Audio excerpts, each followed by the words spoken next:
Indo British advanced pain clinic నొప్పి మాయం surgery దూరం for appointments 9155515563. Hi guys, welcome to I dream. నేను మీ Chanakya. India's most awaited movie Pushpa 2 మరి December 5th రిలీజ్ అయిపోయింది గ్రాండ్గా. మరి ప్రేక్షకుల దగ్గర నుంచి రెస్పాన్స్ కానీ అండ్ అభిమానుల దగ్గర నుంచి కోలాహలం మొత్తం థియేటర్స్ మొత్తం కూడా ఫుల్ అయిపోయి సో ఒక ర్యాంపేజ్ అనేది కూడా చూస్తున్నాము. అసలు పుష్ప 2 ఎలా ఉంది, అసలు పుష్ప 2 అనేది ప్రేక్షకుల మనసులకు రీచ్ అయిందా కాలేదా, మెయిన్గా పైసా వసూల్ మన ప్రేక్షకులకు అయిందా లేదా అనే వాటి గురించి కూడా ఇప్పుడు మనం తెలుసుకుందాం. మరి తెలుసుకోవడానికి సీనియర్ జర్నలిస్ట్ మరియు ఫిలిం క్రిటిక్ అయిన భరద్వాజ్ గారు ఇప్పుడు మనతో పాటున్నారు. మరి సార్ని అడిగి తెలుసుకుందాం. సార్ హాయ్ సార్, నమస్తే. నమస్తే సార్, పుష్ప 2 ర్యాంపేజ్ అది థర్డ్ పార్ట్, కాకపోతే ఈ సెకండ్ పార్ట్లోనే ర్యాంపేజ్ చూపించినట్టు అనిపిస్తుంది. యాక్చువల్గా ఇది పార్ట్ 3 కోసం తీసినటువంటి పార్ట్ 2. ఓకే, 3 అంటే చాలా కాలం క్రితం ఒక టీజర్ వచ్చింది, వేర్ ఇస్ పుష్ప అని. అవును, అందులో పుష్ప మరణించాడు అని మొదలవుతుంది. అంటే ఒక ప్రాంతం అంతా దగ్ధం అవుతుంది, ఒక ఊరు తగలబడిపోతుంది. యా, తగలబడిపోయిన తర్వాత ఒక పులి 2 అడుగులు వెనక్కేస్తుంది. పులి 2 అడుగులు వెనక్కేసిందంటే ఆ ఎదుర్కొండా ఉన్నది పుష్ప అని అతను ఉన్నాడు అని చెప్పడం ఆ టీజర్ ద్వారా ఒక కథను చెప్పే ప్రయత్నం చేశాడు సుకుమార్ గారు. యా, అది పార్ట్ 2 అని ఫిక్స్ అయింది ప్రపంచం. కానీ ఆ ఛాయలు ఎక్కడా లేవు ఇందులో. కారణం ఏంటంటే పార్ట్ 1కి వచ్చినటువంటి ఒక క్రిటికల్ రెస్పాన్స్ వచ్చింది, దానికి మిక్స్డ్ టాక్ వచ్చింది. ఆ మిక్స్డ్ టాక్ రావటం వలన 2కి సంబంధించి కొంచెం ఎక్కువ కేర్ తీసుకోవాలనుకుని కొన్ని బ్లాక్స్ డిజైన్ చేశారు. ఈ బ్లాక్స్ డిజైన్ చేసుకుంటూ వెళ్ళే క్రమంలో ఇవి హెవీ అయిపోయినాయి. ఇవి హెవీ అయిపోయి వీటి వరకు ఒక భాగం చేసి ఒరిజినల్గా తీయాలనుకున్న పార్ట్ 2ని 3కి షిఫ్ట్ చేశారు. దాంతో అనివార్యంగా ఇప్పుడు 3వ భాగం తీయాల్సిన పరిస్థితి. కాబట్టి ఈ బ్లాక్స్ వరకు బాగా డిజైన్ చేసుకున్నారు. అంటే వాళ్ళు డిజైన్ చేసిన బ్లాక్స్ చూసి వాళ్ళే విపరీతంగా ప్రేమలో పడిపోయారు. సుకుమార్ కావచ్చు, అల్లు అర్జున్ కావచ్చు. ఆ ప్రేమ కనిపించింది, ఎగ్జిక్యూషన్లో కూడా కనిపించింది. పర్టికులర్గా వాళ్ళు విపరీతంగా హైప్ చేసినటువంటి ఒక ఎపిసోడ్ ఏంటంటే దీనిలో గంగమ్మ జాతర. గంగమ్మ జాతర ఆ డిజైనింగు చాలా బాగుంది. దాంతోపాటు ఈయన అమ్మవారి గెటప్లోకి వెళ్ళిపోతాడు అల్లు అర్జున్. వెళ్ళిపోయిన తర్వాత మనకి ప్రభలు కట్టడం ఇలాంటివి ఉన్నాయి, ఒక కల్చర్ ఉంది మనకి. ఆ కల్చర్లో దానిలో డ్యాన్స్ చేసేవాళ్ళు, ఈ శక్తులుగా మారిపోయేటువంటి వాళ్ళు, వాళ్ళ బిహేవియర్ ఎలా ఉంటుంది, ఇదంతా విపరీతంగా స్టడీ చేసినట్టుగా అనిపించింది అక్కడ అల్లు అర్జున్ నటన చూస్తే. ఆ 20 నిమిషాలు చాలా అద్భుతంగా పెర్ఫామ్ చేశాడు తను. అంటే టోటల్గా పుష్పరాజు క్యారెక్టర్లోకి వెళ్ళిపోయాడు అతను. అంటే అల్లు అర్జున్ని పుష్పరాజుని పక్కపక్కన చూడలేని పరిస్థితి, పుష్పరాజుగా మారిపోయాడు. దీని ప్రభావంతో నెక్స్ట్ పిక్చర్ ఎలా ఉండబోతోంది అనేది, అంటే ఈ ప్రభావంతో ఆడియన్స్ నెక్స్ట్ పిక్చర్ ఆయన్ని మామూలు కథతో యాక్సెప్ట్ చేస్తారా అనేది డౌట్. అల్లూరి సీతారామరాజు సినిమా వచ్చిన తర్వాత కృష్ణ గారికి దాదాపు 7 ఫ్లాప్లు ఉన్నాయి. అంటే ప్రతి సినిమా కంపేర్ చేసుకుంటూ ఫ్లాప్ అయిపోయేది. పాడి పంటల సినిమా నిలబడింది. అలాంటి ఒక ప్రత్యేకత ఉంది ఈ సినిమాకి, పుష్ప 2కి పర్టికులర్గా. ఈ పుష్ప 2లో అల్లు అర్జున్ విశ్వరూప ప్రదర్శన చేశాడు నటుడిగా. కాకపోతే ఈ సినిమాలో ఉన్న ప్రాబ్లం ఏంటంటే ఏ బ్లాక్ ఆ బ్లాక్ బాగానే ఉంది. ఇన్ టోటల్ చూసినప్పుడు ఒక చిన్న ఇబ్బంది, ప్రేక్షకులకు ఎక్కడో వెలితి కొడుతూ ఉంటుంది. ఆ వెలితి కొట్టడానికి కారణం ఏంటంటే ఇది వాళ్ళు ఒరిజినల్గా అనుకున్నటువంటి పార్ట్ 2 కాకపోవడం. దాంతో ఆ వెలితితోనే ప్రేక్షకుడు బయటకు వస్తాడు. రెండోది, చివరిలో వచ్చేటువంటి సన్నివేశాలు, క్లైమాక్స్కి ముందు వచ్చేటువంటి సన్నివేశాలు కూడా కొంత గందరగోళాన్ని క్రియేట్ చేసినాయి. ఎందుకు వస్తున్నారు వీళ్ళు, వాళ్ళకి వీళ్ళకి ఏమన్నా పాత పగలున్నాయా, ఒక కిడ్నాప్ డ్రామా నడుస్తుంది. ఆ కిడ్నాప్ డ్రామాకి నేపథ్యం ఏమిటి అనేది ప్రాపర్గా ఎలివేట్ కాలేదు. ఆ ఎలివేట్ కాలేదు, కానీ దాని మీద విపరీతమైన హైప్ క్రియేట్ చేస్తూ సన్నివేశాలు దొర్లుకుంటూ వెళ్ళిపోతాయి. ఈ దొర్లుకుంటూ వెళ్ళే క్రమంలో ప్రేక్షకుడు అసలు ఎందుకు జరుగుతోంది ఇది అనుకుంటాడు. వీళ్ళ మధ్య ఏవైనా ఉన్నాయా ఘర్షణలు, పర్టికులర్గా ఆ కిడ్నాప్ అయ్యే క్యారెక్టర్కిను కిడ్నాప్ చేసేవాడికి మధ్య ఏమైనా గొడవ ఉందా అనేది ప్రాపర్గా ఎస్టాబ్లిష్ కాకపోవడం, సూచనప్రాయంగా కూడా చెప్పకపోవడం, ఇలాంటివి కొన్ని గ్యాప్స్ ఉన్నాయి. ఆ గ్యాప్స్ ఆడి బయటకు వచ్చేటువంటి ప్రేక్షకుడు మనసులో తొలుస్తూ ఉంటాయి. కానీ అభిమానులకు మాత్రం ఇది విందు భోజనమే.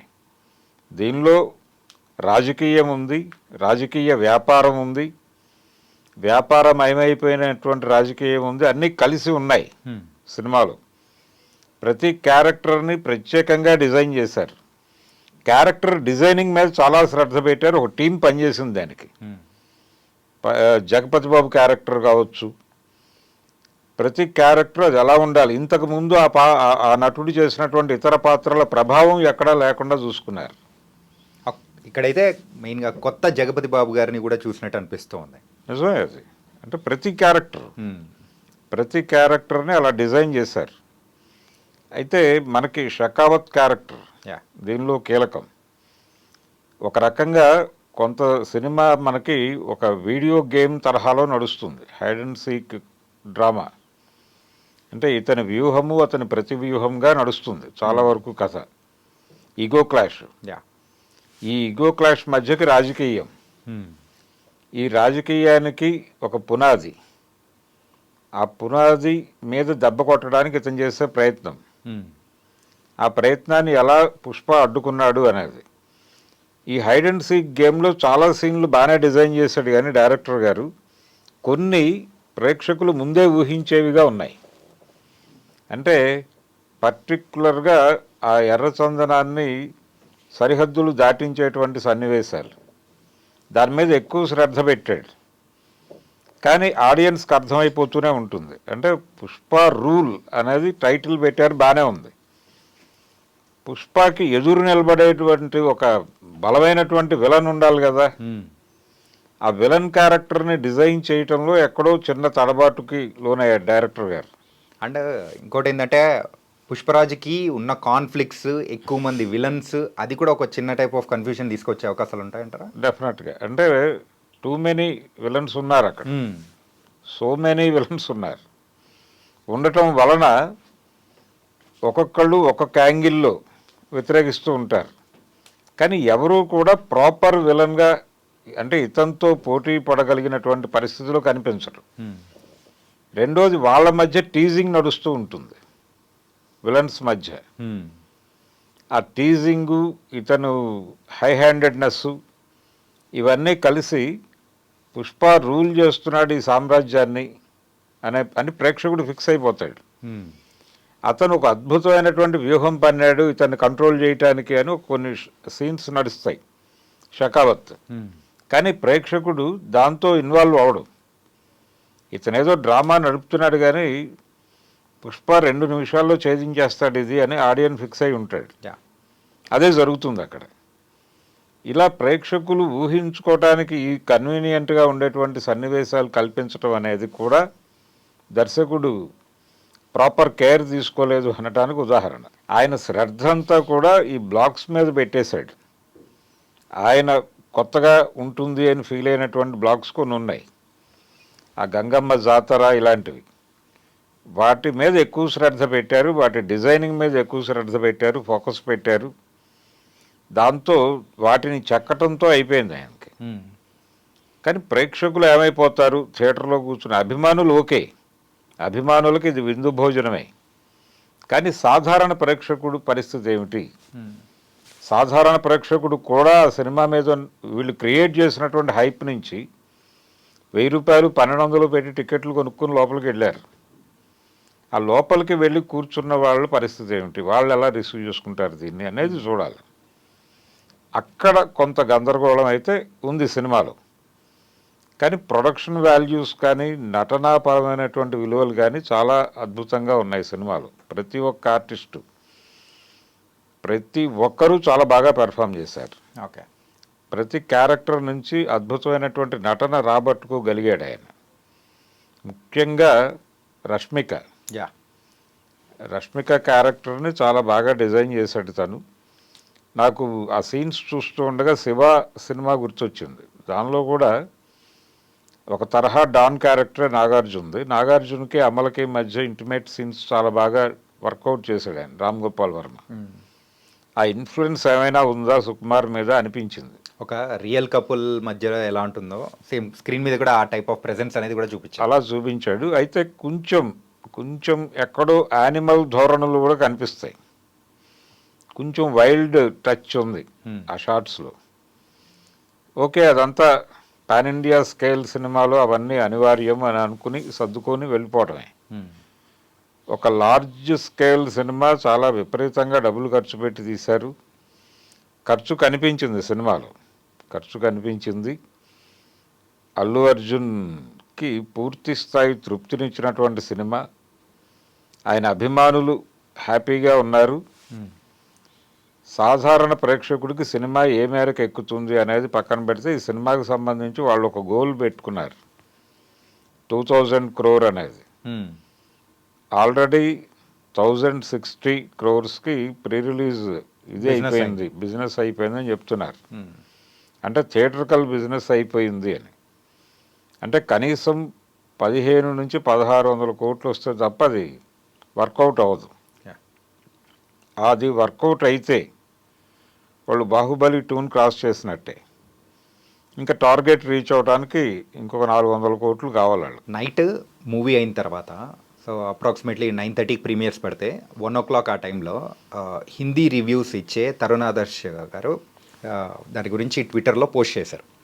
ఏంటంటే ఒక ర్యాంపేజ్ అనేది, అంటే లిటరల్గా చూడాలంటే ఒక విశ్వరూపం అనేది కూడా చూసాము. దీనికైతే ఒక మ్యాడ్నెస్ లాంటిది 4.5 రివ్యూ అనేది కూడా ఇచ్చాడు అనమాట. Out of 5 4.5. ఇంతవరకు ఏ సినిమాకు అలాంటి అంటే అన్ని మార్క్స్ కానీ అన్ని స్టార్స్ ఇవ్వలేదేమో అనిపించింది. అవును, అంటే ఇది ఆయన వరకు బాగానే ఉంది. కాకపోతే నార్త్ ఇండియా ప్రేక్షకులకు ఎక్కే అవకాశం ఉంటుందా?